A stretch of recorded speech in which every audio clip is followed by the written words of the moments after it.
Hey, what's up, guys? I started doing some film reviews after all the books I've been doing. Jean Rollin, I've mentioned him. Pretty much, with a few exceptions, the only prolific French horror filmmaker there was. Okay, now you have more French horror directors because France is like, more global now. They're globalized now. But Jean Rollin was the only guy really making these kind of movies in that time, the late 60s, the 70s, and early 80s.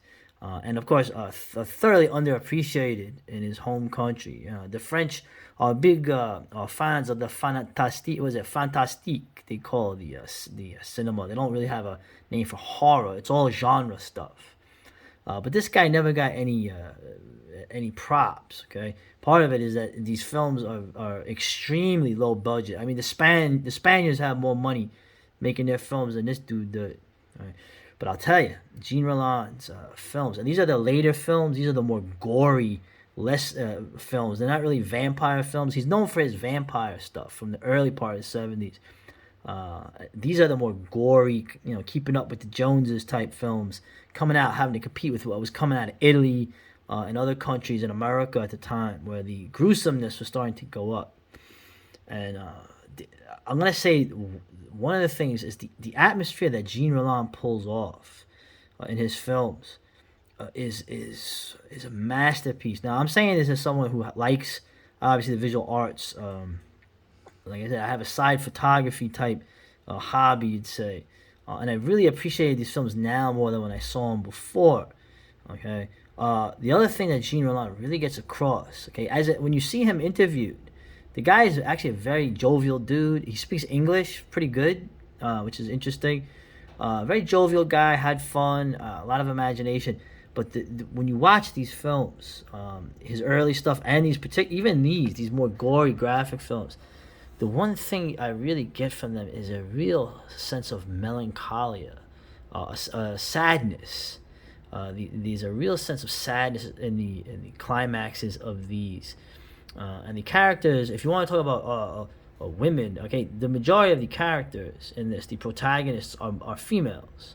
Okay, you can say, oh, it's a feminist film. I haven't heard anyone ever refer to any of these films as feminist. Okay, Rollin was an anarchist, a leftist, I guess you'd say. So, in some ways I consider myself closer to that too. But you never get any of that in his films, except for there's one scene in one of the films where it's almost like a tongue-in-cheek thing about fighting the fascists. Right? But man, each one of these, I recommend these ones. They're very gruesome, and they're just, I don't know, the French women in this, they're very somber, okay? Very very cute. Obviously, the 70s. I keep mentioning the 70s women, and three of these films star the very beautiful, obviously Norman descended Brigitte Leahy, okay, who apparently was a porn actress. Who and these were the first non-porn films that she did.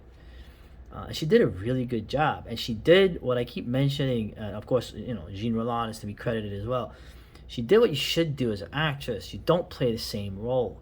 In one film, she's like a hapless victim, a damsel. In another film, she's a straight up, vicious psychopath, a traitor to the human race. In another film, she's part of a blood cult where she comes into conflict over when a man comes in and causes conflict between her and the woman that she likes a lot, and it becomes an interesting little thing. So anyway, okay, Grapes of Death. This is the zombie film, okay, or one of the zombie films. You could argue that three of these are zombie films, and one of them is a vampire film, but not really. The spin he puts on them is brilliant. So let me shut my ass up and I'll play a trailer of the Grapes of Death, or Les Raisins de Mort. Right, raisins is French for grapes. Okay, whereas here raisins are just dried grapes of the dead, the grapes of the dead. So let's play this. Wear your mask. Oh man.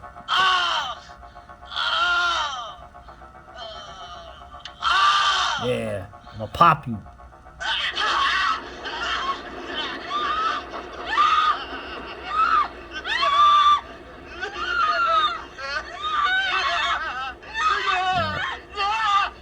essentially, the zombies are people infected by pesticide. A pesticide is turning people into rotting, murderous zombies. But who can think? There's Bridget Leahy. Right? But they're not mindless zombies. They actually know what they're doing, and some of them actually are torn and cry, and are like literally doing what they against their will. They're murdering people, and they're crying and shrieking out. And this movie was shot in southern France. I looked at the Google map on it. It's about 2 hours away from where Varg lives. Okay, the region of southern France. Some of the rock formations there. Some of the atmosphere there is very gloomy. It looks almost like the American Southwest. Some of the rock formations, very rocky. This is the areas of France that were raided for centuries by people from further south, let's say.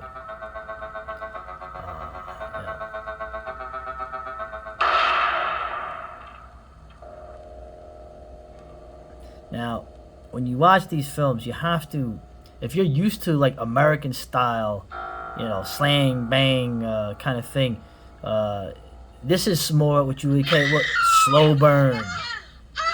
Slow burn.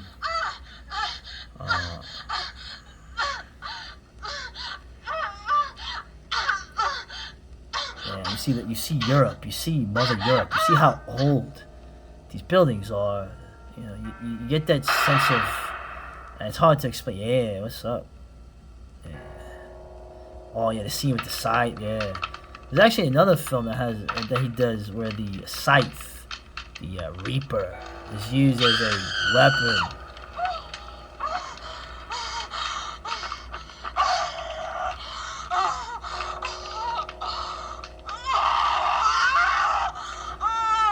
I tell you, man. Yeah, look at it, man. The crazy chicks are always the hottest, right? Got you, son. Yeah, I didn't like that guy anyway. He's a punk. Just being honest.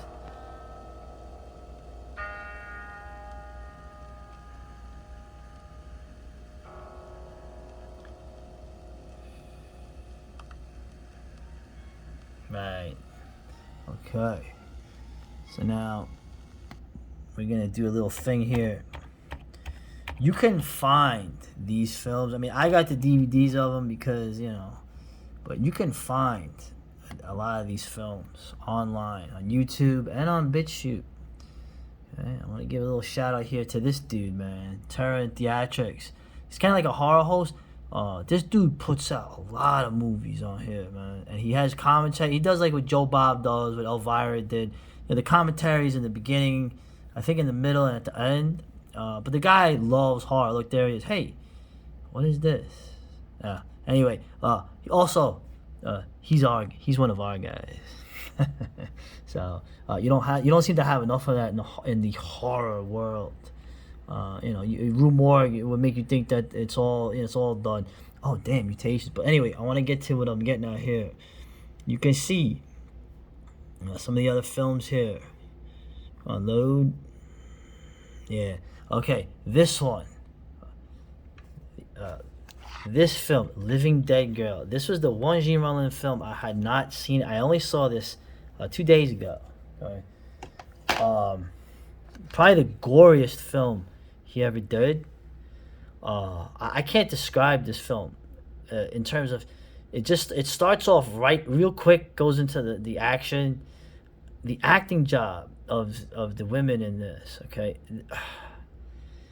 The ending of this film, I'll leave it. If you could watch it. All right.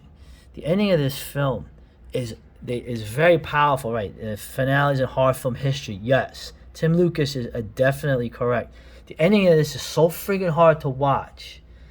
And the thing is that what's being done, the person doing it has no choice. The person doing it hates what they're doing, and they can't help it because she can't help it because she's a living dead girl. Right? That's what Rob Zombie got the song title, by the way. The actress, the living dead girl, the way she's portrayed, she slowly regains her memory. She's like a very innocent, almost like a childlike person who is able to be a killing machine, but she doesn't want to do it.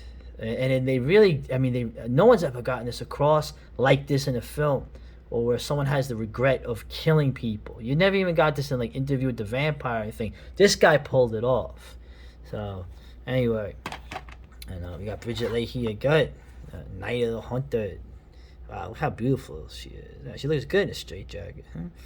Huh? This film is kind of interesting. The ending of this is really powerful too.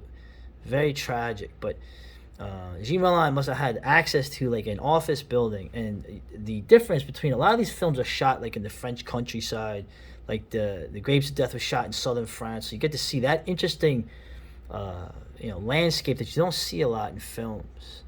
This was literally shot with that brutalist architecture, that modern 1960s, 1970s architecture, an office building, which is kind of like a sort of like an asylum, I guess. But this film has a lot of instead of the countryside, you have a lot of this modernist architecture, and you also have a lot of like industrial, kind of like bleak landscapes here.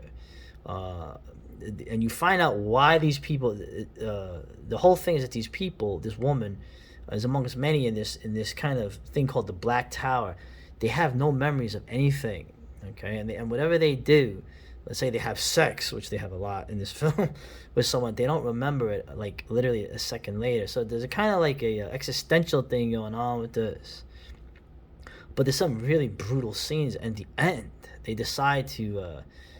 You find out why they don't remember stuff, and then what the people who were in charge of them decide to do to get rid of them is it's really fucked up. It reminds me of the end of The People Who Own the Dark, if you remember that video I had done.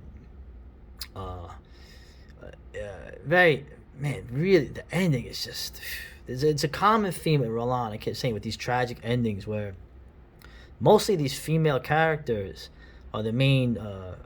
They're the protagonists, but they're not really in control any more of their destiny than anyone else. And of course, the men who try to be the heroes in this are totally out of their league. Man, she's hot, damn. Anyway, let me stop simping out here. And now, Fascination. This film, now this is cool. This is a period movie. The other ones are sort of modern films for the 1970s. This is like a period film, shot at a chateau somewhere, right? What I mentioned, if you have a rich friend and they let you have a family chateau, which you'd have in France, well, you get a lot of atmosphere there. Really kind of cool. This cult of these women who they drink blood, but they're not. They drink blood for its health purposes, but there's more sinister things going on. And this jerk-off criminal guy running from a gang that's trying to get him gets in the middle of this. Okay, now this scene here, this is one of the coolest scenes. Once again, with this scythe, right, this reaper, where this woman here, Bridget Leahy, she goes after the female gang member who pulls one of those like Spanish gypsy knives on her. The one with the ring on it. It's hard to describe it. If you've seen them, you know what they are. She pulls a knife on her, which is a big mistake. Right. And the women, did I say the women were beautiful? And sexy, right? And everything is in French, so it always sounds cooler in French. I am sort of a semi-francophile, so I know that really makes a lot of people like not happy, But Fascination is just all these 4 films. I would recommend if you're gonna watch these, you would like these films. This one especially, damn, this one, oof, damn. The one thing about Living Dead Girl, there was American money in this, so you have some Americans in this who are very, very distracting, let's say. But don't worry, they take care of that at the end. Man, they take care of that at the end. So, but yeah, these are the Jean Rollin films, man, and you can see his films. Check out my man here, Terror and Theatrics on The Shoot. All right, the Shocktober is just getting. It's not over. It's just starting. It never ends. Shocktober forever. Okay? And rest in peace, Jean Rollin. You were so talented, and you had a really good energy from what I seen. Okay, very happy to have done, to made the art that you did. All right, later.